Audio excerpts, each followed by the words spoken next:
పదవులు ఆశించి భంగపడ్డ తెలంగాణ కాంగ్రెస్ ఎమ్మెల్యేల్లో అసంతృప్తి పెరుగుతోంది.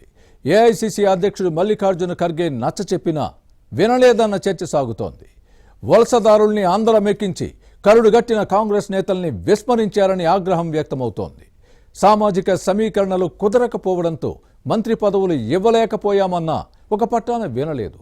తనకు అవమానం జరిగిందని ఓ ఎమ్మెల్యే కాస్త కఠినంగా ఖర్గేకి చెప్పి రొసరొసలాడి భేటీ నుంచి బయటకు వచ్చేశారు. ఇంతకీ ఎవరా ఎమ్మెల్యే, ఏ నియోజకవర్గం, ఖర్గే ఇచ్చిన ఆఫర్ ఏంటి, ఈ శాసనసభ్యుడు చెప్పిందేంటి? Was this inside story?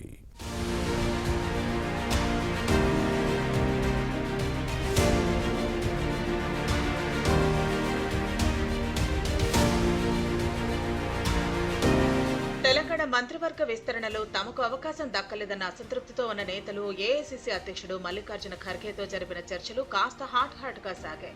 కష్టకాలంలోనూ party వెంటే ఉన్నా తమను వదిలేసి ఇతర పార్టీల నుంచి వచ్చిన వారికి మినిస్టర్ పోస్టులు ఇవ్వటం ఏంటని కాస్త గట్టిగానే ప్రశ్నించారని సమాచారం.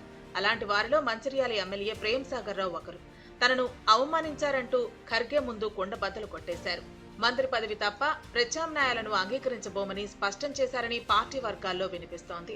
25 ఏళ్లుగా పార్టీ కోసం కష్టపడుతున్న తనకు అవకాశం ఇవ్వకుండా ఎన్నికల ముందు కాంగ్రెస్ లోకి వచ్చిన వివేక్ వెంకటస్వామికి మంత్రి పదవి ఇవ్వటంపై ఈ ఎమ్మెల్యే అభ్యంతరం వ్యక్తం చేశారు. పార్టీని నమ్ముకుని కష్టకాలంలో ఆదుకున్న వారికి ఇచ్చే గుర్తింపు, గౌరవం ఇదేనా అని కాస్త గట్టిగానే ప్రశ్నించారని సమాచారం. కరడు కట్టిన కాంగ్రెస్ నేతను అవమానించి వలసవాదిని అందలో ఎక్కించడం ఏంటని నిలదీశారన్న చర్చ సాగుతోంది. పార్టీకి చేసిన సేవలను గుర్తించకుండా అవమానాన్ని బహుమానంగా ఇచ్చారని కొంచెం కోపతాపాలు వ్యక్తం చేసినట్టు సమాచారం.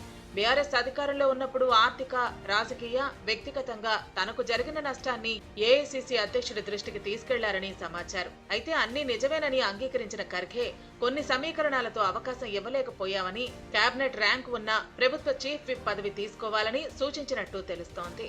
అయితే దీనికి ఎమ్మెల్యే ప్రేమ్ సాగర్ రావు అంగీకరించకుండా రుసరుసలాడుతూ భేటీ నుంచి బయటకు వచ్చినట్టు ప్రచారం జరుగుతోంది.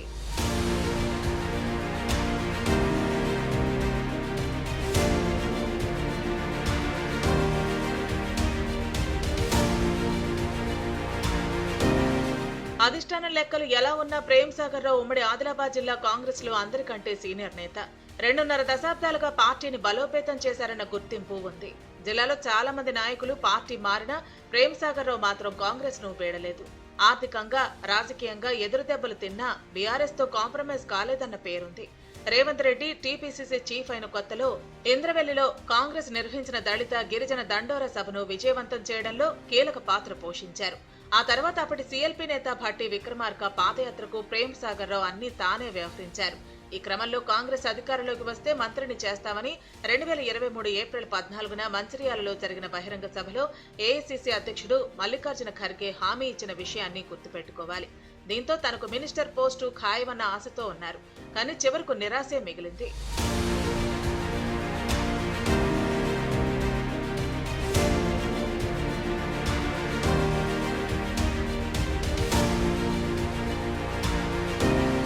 అయితే రకరకాల సమీకరణాల పేరిట 1.5 ఏళ్ల పాటు కేబినెట్ విస్తరణను పెండింగ్ లో పెట్టిన అధిష్టానం గత నెలలో జిల్లా నుంచి చెన్నూరు ఎమ్మెల్యే వివేక్ వెంకటస్వామిని మంత్రి వర్గంలోకి తీసుకుంది.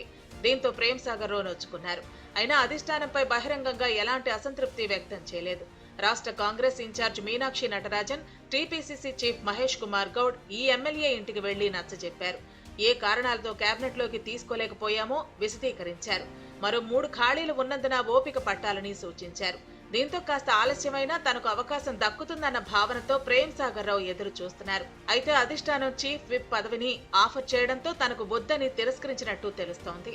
మంత్రి పదవికి బదులు చీఫ్ విప్ తో సరిపెట్టే ప్రయత్నాలతో సంతృప్తి చెందటం లేదు. మినిస్టర్ పోస్ట్ లో ఉండాల్సిన ఎమ్మెల్యేని చీఫ్ విప్ పదవితో చిన్నబుచ్చుతారా అని చిరుబురులు కసుబుసులాడారని సమాచారం. కష్టకాలంలో పార్టీని వదిలేసి వెళ్లిన వారిని పిలిచి మంత్రి పదవులు ఇచ్చి కాంగ్రెస్ కోసం కష్టపడి నష్టపోయిన వారికి ఇతర పదవులను ఆఫర్ చేయటం ఏంటన్నది ఈయన క్వశ్చన్. జరుగుతున్న పరిణామాలపై పార్టీ క్యాడర్ కూడా విస్తుపోతోంది. ఉమ్మడి ఆదిలాబాద్ జిల్లాలో హస్తం పార్టీకి పూర్వ వైభవం రావాలంటే ప్రేమ్ సాగర్ రావుకు మంత్రి పదవి ఇవ్వాల్సిందేనని సీనియర్లు డిమాండ్ చేస్తున్నారు.